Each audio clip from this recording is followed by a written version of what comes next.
நடிகர் சிம்பு என்றாலே அவரை சுற்றி காதல் சர்ச்சைகளும் இருந்து கொண்டேதான் இருக்கும். அப்படி அவர் முதலில் காதலில் விழுந்தவர் நடிகை நயன்தாரா என கூறப்படுகிறது.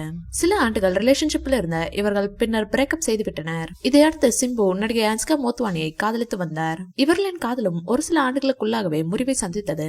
காதலினால் ஒரு பக்கம் சர்ச்சைகளை சந்தித்தாலும் நடிகர் சிம்பு தனது படங்கள் மூலமாகவும் தனது பாடல்கள் மூலமாகவும் சர்ச்சைகளை சந்தித்திருக்கிறார். நடிகர் சிம்புவும் தென்னிந்திய திரையுலகில் வளர்ந்து வரும் நடிகையாக இருக்கும் நிதி அகர்வாலும் தற்போது காதலித்து வருவதாக கூறப்படுகிறது. சிம்புவும் இவரும் ஈஸ்வரன் படத்தில் சேர்ந்து நடித்தனர். அப்போது இவர்களுக்குள் காதல் மலர்ந்ததாக கூறப்படுகிறது. நேற்று பிரம்மாண்டமாக சிம்புவின் கல்யாணம் நடந்திருக்கிறதாம். அந்த கல்யாணத்தில் தமிழ் சினிமாவின் நடிகைகள் கலந்து கொண்டு சிம்புவை வாழ்த்தியுள்ளனர். தளபதி 69 படத்திலிருந்து நேராக கல்யாணத்தில் கலந்து கொண்டுள்ளார் தளபதி. அந்த வீடியோ தற்போது வைரலாகி வருகிறது. சிம்புவிற்கு தாலி எடுத்து கொடுத்தது தளபதி விஜய் அவர்கள் தானாம். தளபதி தான் தாலி எடுத்து தரணும் என்று சிம்புவின் ஆசையாம். சிம்புவின் ஆசை நிறைவேறிவிட்டது. தளபதி 69 படத்தின் படப்பிடிப்பு தற்போது விறுவிறுப்பாக நடைபெற்று வருகிறது.